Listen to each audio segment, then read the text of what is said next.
Ya. Oke, buat Ariska, ada pertanyaan apa nih yang bisa kita diskusikan di sesi general? Ya, jadi kan sebelumnya saya sempat ada panggilan tuh, Pak. Mm, Heeh. Nah, ini kan saya sebenarnya udah kerja kan ya. Oke.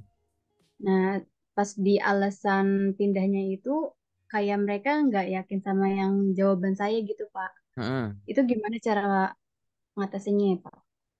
Oke. Jadi sebenarnya gini, alasan pindah itu sebenarnya terserah masing-masing orangnya alasannya apa, kayak gitu. Hmm. Tapi Hmm. dari sisi kamunya, nomor satu itu kamu harus menjawab dengan jujur, oke? Menjawab dengan jujur, itu harus di dalam hati kayak aku harus jujur nih. Nomor dua, kamu tidak boleh menjelekkan sesuatu atau siapapun. Jadi jangan merendahkan diri sendiri, jangan merendahkan orang lain, jangan merendahkan pihak-pihak eksternal, kantormu, dan lain-lain, kayak gitu. Ya, jadi jangan merendahkan apapun atau siapapun, itu nomor dua. Yang nomor tiga, sampaikan dengan bahasa profesional dan meyakinkan. Oke. Pertanyaan interview kayak apa alasan Anda keluar itu adalah termasuk pertanyaan interview yang biasa muncul. Sehingga ya, sebelum kamu menghadapi suatu interview, kamu harus belajar pertanyaan-pertanyaan yang biasa muncul saat interview, baik HR atau user, dan itu ada banyak di internet. Kamu belajar dari channel YouTubeku juga ada. Buka playlist, ada playlist judulnya tes interview. Gunanya apa? Tadi, walaupun orang itu jujur menyampaikan hal yang sebenarnya, kalau pada saat penyampaiannya dia kelihatan ragu, maka akan diragukan keaslian dari jawabannya kayak gitu. Walaupun ibaratnya gini, jawabanmu tuh udah jujur, bener-bener jujur, Hmm. tidak menjelekkan siapapun. Tapi kamu tuh kelihatan meragukan hanya karena tidak biasa ngomong itu. Paham nggak? Hmm. Akhirnya ngomongnya secara terbata-bata atau mungkin ekspresi kamu menunjukkan yang sebaliknya dari yang kamu sampaikan. Nah, akhirnya jadi orangnya itu meragukan semacam itu. Tapi mau lawan bicaranya dalam kondisi kayak gimana pun, jenis pertanyaannya kayak gimana pun, mau yang mudah, mau yang susah, mau yang mikir atau gimana, kita harus selalu punya ketenangan dan kontrol diri itu, ketenangan itu hanya bisa dimiliki sama orang yang kebiasa ngomong dan latihan khusus untuk interview gitu. Misalkan mau lagi mikir atau lagi gimana, lagi diragukan, lagi dipuji, lagi nyeritain sedih atau gimana, wajahmu tetap senyum. Misalkan gitu, gestermu juga gesture orang-orang yang positif. Jangan kayak lagi ngomongin yang serius, langsung mengernyitkan dahi, senyumnya hilang, ngomong hal-hal yang lebih ke pribadi, sebenarnya itu bukan pribadi banget, kita langsung baper gitu. Itu kontrol-kontrol Hmm. diri semacam itu tuh hanya bisa dimiliki sama orang yang belajar secara teori, tapi belajar secara praktek juga gitu. Hmm. Karena di sini kamu nggak dalam lagi kondisi, kamu lagi dicecar pertanyaan, diinterogasi, hanya kita si penanya si perusahaan ingin tahu ini asli atau enggak, ini anak jujur atau enggak, kedudukan rekruter dan kandidat itu setara, kita lagi tukar info kok kayak begitu.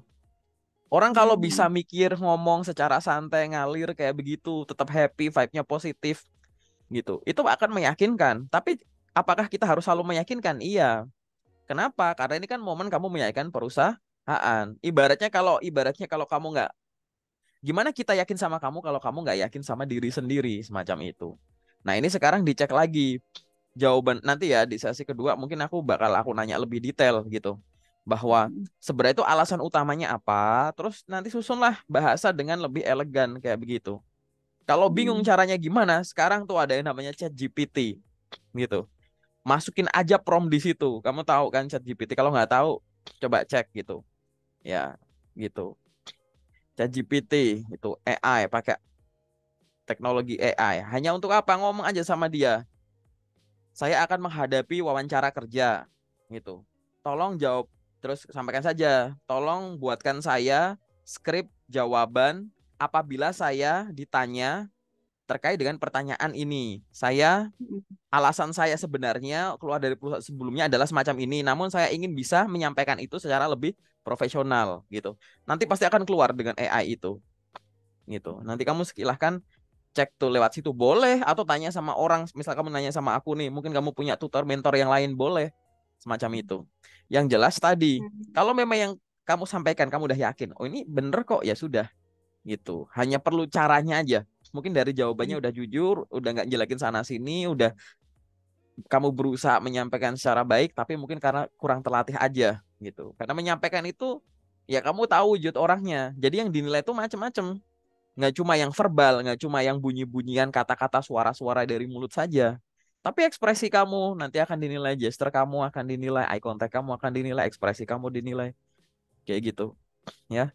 Itu semua akan dinilai semua jadi satu kesatuan jawaban. Apakah orang ini tuh menguasai yang ditanya enggak, apakah orang ini jujur atau enggak itu akan tergambar gitu sih.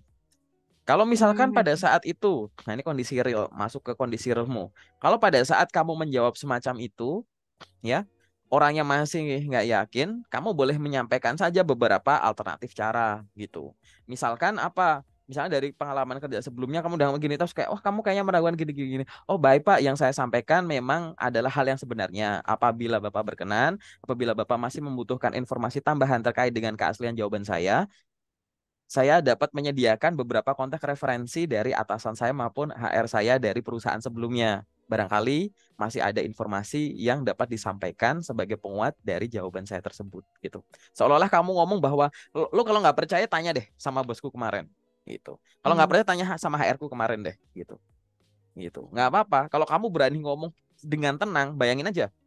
Orang yang ngomong enak, kamu jawabnya enak. Orang yang nggak percaya sama kamu, jawabanmu tetap enak. Orang yang nekan kamu, kamu tetap enak gitu. Akhirnya bukan kamu dipengaruhi sama beliau, tapi lawan bicara kamu pengaruhi. Karena kamu selalu tenang. Kalau dia udah curiga, kamunya juga panik, seolah-olah kamu mengiyakan bahwa jawabanmu itu nggak jujur misalkan. Bahwa jawabanmu itu meragukan, nggak benar kayak begitu. Tenang saja nggak apa-apa. Aku pernah nggak ngadepin interview gitu. Dulu aku pernah gitu. Saya ingatku waktu aku jadi awal-awal karir kayak begitu gitu. Kayak masa sih kayak begini? Masa sih kamu cuma dalam periode sekian udah diberikan tanggung jawab ini itu gitu. Jadi nggak percaya kalau aku pernah ngehandle ini kan. Terus aku sampaikan, betul Pak, saya waktu itu sudah menghandle ini dengan cara gini-gini. Jadi aku biar meyakinkan apa? Karena waktu itu berkaitan dengan job desk, aku sampaikan dengan lebih detail semacam itu. Dengan semacam ini Pak gitu. Dan pada saat itu atasan saya langsung adalah Bapak ini. Dan apabila Bapak masih membutuhkan validasi dari apa yang saya lakukan, nanti saya dapat melampirkan kontak referensi Pak ini dan Pak ini yang saya sebut tadi gitu. Apabila Bapak masih ingin gitu. Paham kan maksudnya ya gitu. Jadi Ya, nggak Bang. apa-apa, tenang aja gitu. Oke? Mungkin ada pertanyaan lain boleh atau soal interview lanjutan juga boleh apalagi tuh yang bisa kita Hmm, diskusi. terkait gaji, Pak. Kan kadang perusahaan ada yang minta sub gaji ya, Pak. Mm-mm. Sedangkan kalau dari perusahaan confidential kan, Pak, nggak bisa asal kasih. Betul, Itu gimana betul, caranya? betul. Jadi gini, tapi kan satu, kamu kan punya slip gaji nih, bener ya? Kamu punya slip Mm, gaji. Oke, mm, kamu punya slip gaji. Terus sebenarnya ya minta slip gaji itu sebenarnya ada yang tim pro, ada yang tim kontra gitu sampai sekarang gitu ya. Kenapa? Karena ya mm. tadi konfidensial gitu. Ngapain sih sampai dimintain slip Slip gaji kayak gaji, begitu? ya. Slip gaji ini tuh Mm, ibaratnya sama kayak tahan ijazah lah gitu. Jadi dua belah pihak tuh harus setuju gitu. Tapi ya bukan tahan ijazah sih, karena kamu yang harus setuju untuk nunjukin itu gitu kan.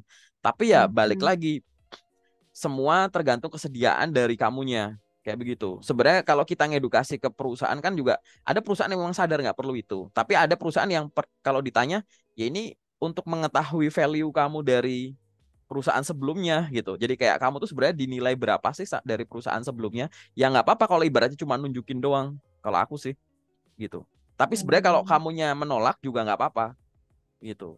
Tapi kamu kalau mau mm, setuju setuju aja semacam itu. Toh ibaratnya ya tadi value kamu itu kecuali nih maaf nih kamu misalkan sempet bohong tuh gitu. Misalkan mm, gaji terakhir sekian, terus diminta slip gaji kamu panik. Nah ini yang salah ya kamunya, ngapain kamu bohong? Kecuali di form-form sebelum kamu di interview tulisnya ekspektasi gaji gitu. Misalkan ekspektasi mm, gajinya kamu minta misalkan rentang tuh 6 sampai 7 gitu misalkan. Tapi di slip gaji kamu sebelumnya 5 juta kayak gitu. Paham kan? Ya nggak apa-apa. Karena kan ini slip gaji real sama slip gaji yang kamu minta, nggak masalah. Tapi kalau ada form yang kamu suruh ngisi gaji terakhir berapa, terus diminta slip mm, ternyata nggak ini, ya jangan, karena itu kan kesannya negatif kan, gitu. mm, Kesediaan dimintain slip mm. gaji itu terserah dari dua belah pihak, kayak begitu. Tapi kamu harus tahu resiko dua-duanya ini, gitu. Kalau kamu ngasih Hmm. juga ibaratnya kamunya juga nggak rugi karena itu kan sebenarnya udah dari data pribadimu udah jadi kamu hak udah kamu pegang kan kayak gitu. Terserah Ya. kamu membuat apa gitu loh slipnya itu kayak gitu. Hmm. Resikonya Oh, kalau gitu. nggak ditunjukin ya dia akan ya mungkin meragukan jawaban kamu gitu-gitu misalkan kayak gitu. Kalau ini memang perusahaannya memang valid dan lain-lain, kalau kamu mau tunjukin, ya nggak apa-apa. Atau juga kalau nanti disalahgunain, tinggal kamu tuntut ada wujudnya kayak begitu. Tapi ya balik lagi ya, ini masih tergantung dari dua belah pihak. Kalau aku, kalau cuma nunjukin doang, ya sudah tunjukin aja. Walaupun sebenarnya kita tahu bahwa itu nggak profesional, kayak gitu. Kan mengukur orang nggak harus ngintip dari ngelihat slip gaji Ya, sebelumnya, kayak gitu. Nggak ada perusahaan di luar Indonesia yang lakuin itu. Emang banyak hal-hal yang ya masih pro kontra di Indonesia lah, kayak gitu. Tapi kita ikutin aja ibaratnya. Tapi sampai di sini cukup jelas ya. iya Oke, jelas, oke. jelas Pak. Oke Kak, apalagi nih pertanyaan yang pengen kamu diskusiin BTW? Hmm, terkait One Monatis Pak, Mau kan notice gimana tuh? di kan sebelumnya ada tuh Pak perusahaan, salah satu perusahaan deh, dia tuh mau minta cepet gitu Pak, nggak bisa One Monatis. Sedangkan di perusahaan saya kan harus ada One Monatis. Akhirnya nggak jadi join. Nah, cara ngatasinnya itu gimana Pak? Ini sebenarnya ada dua sisi. Nomor satu, kamu bisa mengendalikan atau menggunakan kemampuan negosiasimu dengan Hmm. profesional. Yang kedua, kamu harus sadar bahwa saat kamu ingin mendapatkan suatu keuntungan, oke, jangan mau atau jangan berharap nggak rugi gitu. Contoh, maksudnya nego tuh gimana? Perusahaan yang lagi kamu tuju itu kan Hmm. perusahaan yang nyari kandidat baru, ya kan? Dia buka Hmm. rekrutmen itu kan gara-gara butuh orang segera. Karena kalau dia Iya, butuhnya tahun depan ya ngerekrutnya tahun depan, kan gitu. iya. Jadi perusahaan itu pasti butuh segera. Hmm. Jadi itu nggak main-main kayak gitu. Nomor dua, perusahaan ini pasti kan pengennya diprioritaskan. Paham nggak? Kamu sudah Iya. saya prioritaskan sebagai kandidat yang cocok di sini. Nah, kenapa Anda kok tidak memprioritaskan kita? Kan pasti sudut pandangnya begitu. Padahal kita butuhnya beneran loh, butuh segera. Apalagi di lokernya itu ada tulisannya, dibutuhkan segera. Kayak gitu. Lalu apa yang harus kamu lakukan? Ya pahami itu, karena dia butuh segera. Jangan kayak nggak mau rugi dari dua sisi. Jadi dari sisi satu, kamu nggak mau lepas. Dari sisi sana, kamu juga pengen dapat gitu. Tidak semua kondisi rekrutmen itu seideal itu. Memang banyak teman-teman yang sebelum pindah kerja gitu, ibaratnya dia itu tetap kerja, nggak resign dulu sebelum dapat kerjaan baru. Itu ada. Tapi kan nggak semua loker semacam itu gitu. Ada loker yang mungkin kamu harus out dulu, baru kamu masuk. Ada loker yang sebenarnya tadi bisa transisi kayak tadi. Transisi kayak tadi tergantung jenis lokernya dan apa kemampuan negosiasi kamu. Kalau kamu mau masuk ke perusahaan baru, kamu tanya dulu ke perusahaan baru itu. Di perusahaan kita ada, misalkan di interview nggak ditanya nih ada one more notice kayak gitu. Ya kamu mungkin kan ada kesempatan di interview semacam itu gitu. Ya kan? Ada nggak di kesempatan interview itu HRD-nya sempet nanya kayak kamu kalau misalkan diterima di perusahaan ini paling cepet join kapan? Atau misalkan di kantor kamu ada one more notice enggak? Kalau pertanyaan itu tidak ditanyakan sampai akhir gitu. Nah, kan mungkin kamu bisa diberikan kesempatan nanya. Baik Ibu Ariska, itu pertanyaan dari kami, mungkin Ibu ada pertanyaan, tanya itu gitu. Ibu Hmm. estimasi mulai tanggal misalkan saya lolos ke tahap selanjutnya kira-kira untuk bekerja secara efektif tuh dimulai tanggal berapa ya Bu? Semacam itu. Seolah-olah kamu nanya kayak begitu. Jadi kamu jadi punya prediksi tahap-tahap selanjutnya ini kan mungkin ada interview user dan lain-lain tapi nanti mulai masuk per tanggal sekian nih kayak begitu. Hmm. Jadi kamu udah punya antisipasi di situ atau mungkin ada ditanya emang kenapa Bu gitu. Ya kamu sampaikan saja.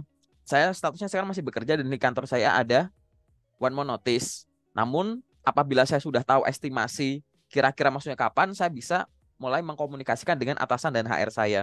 Kamu ngomong gitu aja nggak apa-apa. Ini kan sebenarnya negosiasi. Nyari info dulu Iya. ke perusahaan depan. Jangan sampai nggak ditanya, kamu nggak nanya. Tiba-tiba begitu ada offer, ada suruh gini-gini. Wah Bu, saya ada one more notice. Pertanyaanku adalah, kemarin memang nggak ditanya. Tapi kenapa kamu nggak nanya? Gitu. Ya kan? Kalau statusnya kemarin mereka nggak tanya kamu dan nggak nanya, statusnya gimana?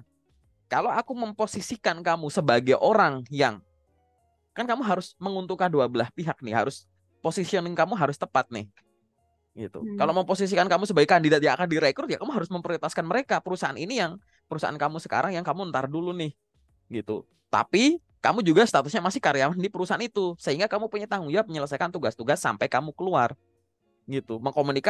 Komunikasikan dengan baik ke HRD atau atasan kamu, gitu. Karena memang kondisi loker yang ini yang barusan kamu tanyakan itu seperti itu. Kamu tanya ke pihak beliaunya, barangkali dari obrolan kamu bisa nebak ini kira-kira bisa dinego nggak untuk mungkin nggak one month notice gitu, memungkinkan nggak? Kalau nggak, kamu yang ngomong sama atasan kamu di perusahaan sekarang. Barangkali kamu kerja udah lama, kamu bisa ngomong dari hati ke hati ke HRD. Kamu bisa ngomong dari hati ke hati ke atasan. Nah, kalau memang nggak bisa, baru kamu mengambil keputusan secara tegas tanpa mengeluhkannya, gitu. Akhirnya gimana? Kamu resign dengan cepat, gitu. Baru masuk ke situ. Kalau nggak bisa tadi, atau mau kayak gimana, semacam itu, mau langsung masuk ke sana, ini ditinggal, mau kayak gitu, atau sekarang kamu resign dulu, baru nyari-nyari, kamu yang tahu itu. Tapi jangan menyesali itu, karena kamu harus tahu positioningnya. Karena pada dasarnya tadi, kandidat senang dong kalau diprioritasin dibandingin sama kandidat yang lain, ya nggak? Namanya kamu lolos. Tapi perusahaan balik lagi gitu. Nggak semuanya seideal itu. Nah, kalau banyak dari teman-teman juga yang mereka jago nego sama perusahaan mereka yang sekarang. Karena udah punya kedekatan dan hubungan baik ke perusahaan-perusahaan, tahu harus gimana-gimana, saling memahami. Sehingga prosedur-prosedur yang mungkin kita taunya itu strict sebenarnya cukup fleksibel. Atau ada juga yang berhasil ngenego dari dua sisi. Bu, ini buat menotis gak bisa, kamu nego Bu kalau misalkan 2 minggu lagi gitu. Sampaikan kayak gitu. Jadi mungkin kamu 4 minggu gak bisa, 3 minggu atau 2 minggu lagi. Itulah kemampuan negosiasi kamu untuk positioning kanan kiri. Karena ya balik lagi pada dasarnya nggak bisa kondisi ideal kayak yang ini, nggak mau kamu lepas tapi aku pengen masuk yang situ, itu ideal sekali. Dan ada temen yang bisa gitu, tapi kan nggak semua loker kayak gitu, gitu ya. Paham ya? Iya, Pak. Oke. Oke. Terus apa lagi? Wah, pertanyaanmu menarik-menarik nih. Beda sih kalau yang nanya udah punya pengalaman kerja. Gitu. Apalagi nih Udah sejauh sih ini? Pak, kayaknya Soal itu gaji, aja sih soal Pak. ini. Terus aku nanya dong. Berarti kan kamu kan Hmm. udah mulai lamar-lamar dan udah ada yang sampai ke panggilan gitu ya?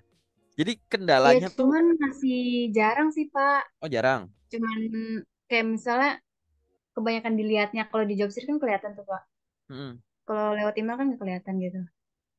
Pertanyaan aku, sejauh ini kamu sumber lokernya dari mana aja selain grup WA aku?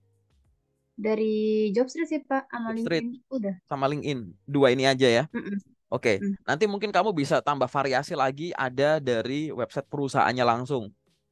Oke, Mm. dari LinkedIn pun itu ada 5 cara nemuin loker. LinkedIn itu loker tersembunyinya banyak banget. Mm. Kalau kamu nyari loker di LinkedIn hanya dari menu job di atas sama lihat yang keluar di beranda, rugi kamu. Oh Loker tuh iya banyak sih banget. dari situ sih Pak. Ya, Mm. ada banyak Mm. cara lain. Belajarnya nanti kamu buka. Kalau tadi aku nyuruh kamu belajar dari playlist tes interview, sekarang buka YouTube Mm. pun nanti belajar dari playlist yang judulnya LinkedIn Plus.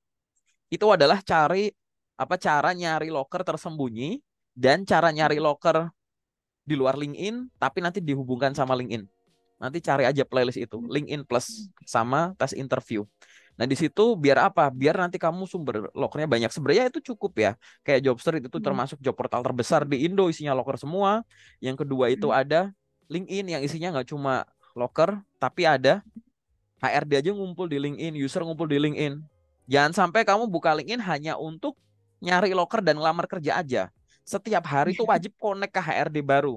Wajib Mm. follow ke HRD baru. Wajib kenalan. Bahkan Mm. calon-calon user, misalkan kamu ngelamar jadi QC staff. Mm. Kamu cari Mm. orang yang jabatan jadi QC manager. Connect, kenalan sama beliau-beliaunya. Barangkali dengan Mm. ngobrol, akhirnya orangnya dalam tanda kutip penasaran, kepo, ngunjungin akunmu, dan ternyata cocok. Cari HRD-HRD, Mm. misal kamu di Jawa Timur, cari HRD-HRD yang ada di Jawa Timur. Itu banyak banget, serius. Gitu. Ribuan-ribuan. Gitu, banyak sekali. Gitu. Jangan sampai ya itu tadi, Mm. kalau kamu cuma connect-connect ya rugi. Gitu. Loker-loker yang tersembunyi itu sangat banyak. Semacam itu. Kenapa aku bisa bilang gitu? Karena aku bikin tutorialnya udah. Gitu. Aku udah praktekin Oh iya, mau iya. dari daerah Aku manapun. Kayak gitu. mm. Itu harus temukan caranya semacam itu ya. Itu yang nomor Mm-mm. satu. Jadi mengoptimalkan sumber locker terbanyak terkuat. Itu dua ini termasuk yang terkuat ya. Cuman aku kasih saran dari sisi perusahaannya juga langsung. Entah itu official sosmed atau official websitenya perusahaan. Jadi dari tiga ini aja cukup kayak gitu. Oh Oke. ya, oke. Nah, terus nanti yang selanjutnya adalah tinggal pelajari apa? Pelajari tahapan rekrutmen yang ada dua. Jadi setelah selain lamarnya ini yang lebih efektif ya. Kedua, kamu bikin Hmm. target. Target per hari itu kamu bisa apply berapa.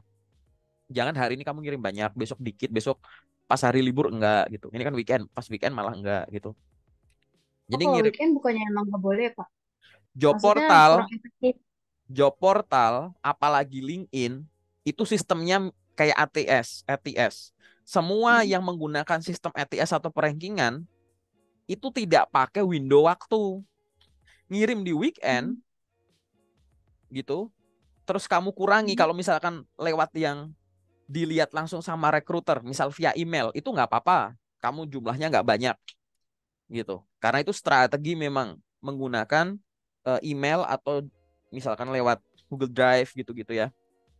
Sorry, Google Form gitu ke Google Form. orang gitu. Karena itu lamaran yang dilihat langsung sama mata. Tapi kalau misalnya lewat job portal, lewat website perusahaan, lewat LinkedIn yang pakai sistem ATS itu nggak ada window waktu. Karena begitu lamaran masuk, masuk ke database, nanti ada sistem perankingannya juga di dalamnya itu gitu, di ranking. Hmm. Buktinya apa? Kalau sistem ATS itu tidak eh, menggunakan window waktu kayak begitu. Buktinya kamu buka Hmm. Jobstreet, coba ya buka Jobstreet hari Sabtu malam, tengah malam. Ada nggak lokernya? Bisa nggak klik apply? Bisa.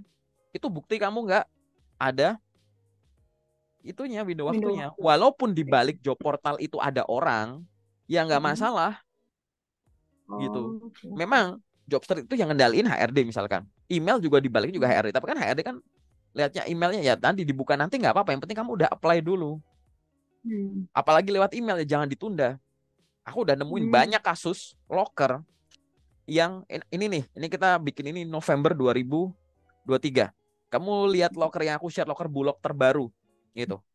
Itu Itu udah tutup sih, periodenya, Kak, tadi. iya, lokernya itu Hmm. sebenarnya dari posternya sampai tanggal 26. Hmm. Tapi kalau kamu tipe nunda, nanti periodenya masih sampai tanggal 26. Tanggal 26 baru ngelamar, kuota udah penuh itu loh. Resiko orang Hmm. nunda itu gitu. Wah, misal kamu dapat loker bagus hari Jumat Oh. jam 7 malam. Tapi akhirnya kamu nunda ngirimnya Senin pagi. Itu kalau pas di hari Jumat sama Sabtu sama Minggu banyak yang lamar, Senin nanti begitu kamu ngirim email tulisannya, pernah ngalamin nggak email penerimanya penuh gitu? Atau formnya itu penuh silahkan hubungi administrator. Banyak kasus-kasus begitu. Iya, kenapa? Gitu. Itu Hmm. bayaran dari penundaan gitu. Ngirim lamaran di hari kerja dan jam kerja itu boleh, tapi nomor satu itu strategi kalau kamu ngirimnya langsung diterima sama recruiter. Bukan lewat job portal atau website kayak gitu. Itu saranku gitu. Nomor dua adalah boleh kamu pakai strategi tadi ngirim di hari kerja dan jam kerja, tapi syaratnya adalah tidak ada penundaan. Kalau akhirnya ada Hmm. long weekend atau ada ya pokoknya long weekend atau libur panjang gitu, terus kamu ngirimin nanti kalau udah masuk gitu. Masa gitu? Ada loker bagus nih pas lebaran. Hmm. Terus kamu ngirimin nanti itu habis arus balik habis kantor pada masuk kan enggak kayak gitu. Itu. Jadi Oh jangan ya. sampai tadi kalau kamu cara-caranya kurang efektif. Nah, ini ada video ketiga berarti yang aku pengen arahin kamu buat tonton. Tadi yang pertama udah ya tes interview buat belajar interview. Nomor dua Hmm. LinkedIn Plus buat belajar Oke. loker-loker tersembunyi dari LinkedIn. Dan nomor tiga playlist judulnya FAQ seputar karir. Itu isinya ya hal-hal kayak begini. Kapan ngirim lamaran, Hmm. ini. Pokoknya pertanyaan-pertanyaan seputar karir yang mungkin sekarang belum kamu bayangin, belum kamu pikirkan. Tapi kamu butuh tahu soal itu. Gitu. Karena banyak memang edukasi-edukasi yang menurutku pribadi ya kepotong-kepotong. Jadi akhirnya orang takut ngirim lamaran begitu. Bukannya apa-apa. Dua kerjaanku terakhir yang jadi manajer sama asisten manajer, itu aku lamarnya itu tengah malam hari libur gitu. Ada yang lewat email, ada lewat job portal. Dulu aku staff job portal pernah. Tapi dua Hmm. ini tuh aku via email ngelamarnya tuh ada yang dari Sabtu ke Minggu tengah malam, ada yang dari Minggu ke Senin dini hari. Lolos-lolos aja Hmm. diproses gitu. Hmm. Jadi yang penting tuh nggak nunda. Kenapa nggak usah nunda? Kayak nggak ada loker lain aja yang besok kamu follow up. Tiap hari itu ada loker baru, jumlahnya banyak banget. Maksudku adalah waktumu, tenagamu, moodmu gitu. Hari ini pikiranmu, iya untuk ngurusin hari ini. Besok ya buat yang loker besok. Jangan nunda gitu. Ya, Hmm. gitu. Strategi kayak tadi boleh, tapi aku akan menyarankan asal tidak ada penundaan dan langsung diterima oleh rekruternya kayak begitu. Oke? Jadi kepikiran ada hal lain nggak gitu. Jadi gini, nanti strategi kamu yang harus kamu kuasai itu adalah gini. Evaluasi yang udah dihadapi sejauh ini, perkuat Hmm. dua hal. Pertama adalah tahap terjauh yang kamu pernah, yang akhirnya terhenti, yaitu apa? Tadi, misalkan kamu ngomong, kamu terkendala join hanya karena di depan mata gara-gara one more notice, itu mungkin bisa terulang lagi, kasus kayak begitu. Nah, kamu sekarang udah bisa belajar dari pengalamanmu kemarin, jangan sampai besok ada begitu lagi tuh. Drama kamu capek-capek, terus tiba-tiba nggak bisa lanjut gara-gara one more notice. Itu nomor satu. Hmm. Ya, cari solusi tahap terjauh yang kamu pernah dan gagal. Nomor dua, Hmm. cari solusi terkait dengan tahapan yang kamu sering gagal.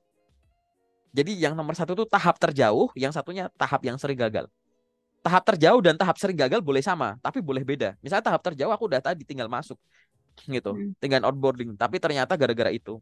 Yang nomor dua, tahap yang sering gagal aku tuh misal interview HR, ya udah itu berarti yang dua yang kamu pelajari. Fokus gimana caranya biar nanti Hmm. kalau ada kendala halal soal one more notice kamu gak ada drama. Yang kedua, nanti kalau Hmm. ada interview-interview kamu lebih banyak lolosnya daripada enggaknya gitu. Harus Hmm. fokus untuk nguatin dua hal itu kayak gitu. Biar nanti lebih apa? Lebih enak gitu Ya. sih. Oke. Oh iya Pak. Waktu itu kan Kenapa? saya pernah diinterview sama vice presiden salah satu perusahaan nih Pak. Itu Mm-mm. pertanyaannya beda banget. Baru pertama kali juga sih. Misalkan apa? Jadi dia nanya kayak, saya kan anak pertama Pak. Mm. Nah, semisal nanti orang tua saya sakit, itu kamu milih pekerjaan atau orang tua kamu apa? Jenguk orang tua kamu gitu. Itu maksudnya apa sih Pak nanya kayak gitu? Ya, ini sebenarnya satu bisa bagian dari stress interview. Yang nomor dua adalah perusahaan ini pengen tahu secara realistis kamu tuh orangnya tuh fokus untuk kerja apa enggak. Dan nomor tiga adalah penyelesaian masalah. Ya, di sini kamu harus sadar bahwa keluarga, family tadi, dan pekerjaan Hmm. penting mana? Penting dua-duanya. Nggak bisa dibandingin karena ini dua hal yang beda. Tapi kan kamu tahu yang namanya skala prioritas semacam itu. Jadi misalkan kalau ditanya terkait dengan dua hal tadi, otomatis secara realistis ya kamu harus nganggap dua-duanya ini penting dong. Tapi sebenarnya bukan masalah dua-duanya ini penting atau enggak. Kan kamu bisa bikin skala prioritas kayak gitu. Misalkan apa gitu. Misalkan apabila misalkan sudah saya ada yang sakit, yang saya lakukan ya tetap mana yang lebih penting, dua-duanya penting Pak. Tapi pada saat saya masih melakukan yang berkaitan dengan saya masih di jam kerja atau bagaimana, gitu. Kamu sampaikan saja gitu. Saya tahu bahwa di rumah saya ada saudara saya gini gitu yang mungkin saya bisa handle dan nanti saya handle orang tua tuh nanti misalkan gitu pada saat saya sudah pulang kayak begitu. Kecuali ini sudah kondisinya sangat urgent sekali yang kritis dan lain-lain, mungkin saya akan izin sebentar tanpa mengabaikan tugas dan tanggung jawab saya di jam itu. Tapi kalau kondisinya itu masih yang biasa saja gitu, gitu. Saya bisa apa misalkan ya minta orang buat ngehandle itu, silahkan susun bahasanya gimana. Dan kamu ngomongin itu tuh dengan yakin, bukan dengan baper. Tadi aku balik lagi. Permisalan-permisalan Iya. itu tuh kadang tuh bikin kamu stres. Memang tekanan, stres interview. Nanti kalau ada yang ditanya lagi misalkan, coba ceritakan kisah tersedih yang pernah kamu alami dalam hidup. Ada yang sampai nangis-nangis. Itu real. Padahal sebenarnya kita nggak peduli dengan ceritamu. Kita nggak mau kamu nyeritain aibmu, bukan itu. Ini tuh ibaratnya kita pengen tahu bagaimana kamu menceritakan hal sedih, cara kamu sebagai seorang profesional menangani hal itu, dan akhirnya hal menyedihkan itu jadi lebih baik kondisinya jadi lebih menyenangkan dan akhirnya kamu punya skill apa setelah dari kondisi buruk ke kondisi yang lebih bagus gitu. Fokus sama situnya. Tapi banyak orang mah jadi baper, malah jadi nangis ceritain itu gitu. Iya, Bang. Silahkan ceritakan Hmm. kisah tersedih dalam hidup ibaratnya malah nyeritain maaf ya hubungan sama family gitu. Padahal boleh nggak kalau kamu menceritakan soal kerjaanmu kemarin yang kamu tuh sebenarnya harus deal sekian ada calon pembeli dengan nilai sekian miliar akhirnya dia cuma ikut dalam nominal atau beli dalam nominal sekian ratus juta terus kamu ngerasa sedih Terus kamu ngerasa, wah ini besok lagi kalau saya punya klien potensial besar kayak gini harus saya maintain dengan baik agar bisa menghasilkan sales yang hasil lebih tinggi gitu. Nggak apa-apa kalau kamu Hmm. sadar kamu lagi ngelamar kerja jadi seorang sales gitu. Oh, Gitu. Kan kita hmm. sendiri yang milih kisah sedihnya kemana. Bisa Hmm. diarahin ke kerjaan sebelumnya kok malah kamu jadi baper ke arah family. Kita nggak mau gali ke situ gitu. Nah ini Hmm. juga sama gitu. Kalau ada permisalan semacam tadi, ini tuh cuma masalah skala prioritas saja gitu. Kamu sampaikan Hmm. saja bahwa betul, misalkan kamu sampaikan gitu sebagai seorang profesional, saya bekerja juga untuk family dan untuk ini. Dua hal ini sama-sama penting bagi saya. Namun kamu sampaikan bahwa pada saat di periode jam kerja saya akan fokus untuk mengerjakan tugas dan tanggung jawab saya. Apabila ada kendala-kendala atau permasalahan yang berkaitan dengan di luar pekerjaan, misalkan masalah saudara atau keluarga gitu, Hmm. saya biasanya minta pihak-pihak lain yang ada di rumah, saudara atau keluarga saya untuk handle itu dulu. Nanti pada saat saya sudah menyelesaikan tanggung jawab harian saya di jam tersebut, baru saya bisa menghandle itu karena yang penting tugas saya itu selesai. Kecuali ini memang kondisi yang amat sangat urgent yang saya tidak bisa wakilkan ke orang lain, mungkin nanti saya akan izin sebentar untuk melihat itu untuk memastikan ya nggak ada semua baik-baik aja dan tetap nanti saya akan kembali mengerjakan tugas dan tanggung jawab saya semacam itu. Karena memang prioritas saya semacam itu gitu. Tunjukkan kalau ibaratnya tuh kamu bisa ada solusi semacam itu dan nggak ini orang ini nggak lagi ngedoain kamu kok. Ini lebih kayak tadi loh. Namanya skala prioritas itu kan ada dua tolak ukurnya, Hmm. penting dan urgent gitu. Ada hal penting dan urgent. Ada yang penting tapi tidak urgent. Ada yang tidak urgent tapi penting. Hmm. Ada yang tidak penting dan tidak urgent. Tidak penting, tidak urgent disingkirin. Penting dan urgent itu dilakuin pertama gitu. Dalam tanda kutip kita misalkan ngomonginnya kerja, ngurusin saudaramu itu penting dan kondisinya udah mengkhawatirkan, penting urgent, nggak apa-apa. Tapi kalau kondisinya kamu cek dulu gitu. Saya akan mengecek dahulu apakah hal tersebut masih bisa dihandle oleh saudara saya yang lain atau mungkin saya minta tolong ke tetangga saya karena memang ya kita punya kita terbiasa atau punya ikatan sosialisasi yang bagus di lingkungan kampung misalkan kayak begitu. Jadi tenang, ingat tenang, tenang, tenang gitu. Kalau memang semacam itu dia, saya biasanya gitu. Saya akan meminta tolong dulu barangkali masih bisa di handle semacam itu, dibantu untuk handle sampai dengan nanti saya pulang kerja karena saya akan berfokus untuk kerja ini nih. Kecuali kondisinya udah semacam ini baru saya ini karena ini kan ada skala prioritas. Pekerjaan saya juga penting, ini juga penting gitu. Tapi kalau Oh udah ya. kelihatan kamu ngomong bisa menaruh bola pada keranjangnya dengan baik dan benar gitu. Oh, enak. Kamu orangnya memang sistematis, terstruktur gini gitu. Toh juga ini baru tanya jawab. Karena kan prakteknya juga perusahaan nggak se-strict itu. Itu orang-orang yang kamu kerja di situ kan itu manusia semua, punya perasaan semua. Ini tuh cuma kondisi pada saat interview, kamu punya kesadaran gitu loh. Oke. Tapi sampai di sini cukup jelas ya, Rizka ya. Ya, jelas Pak. Oke.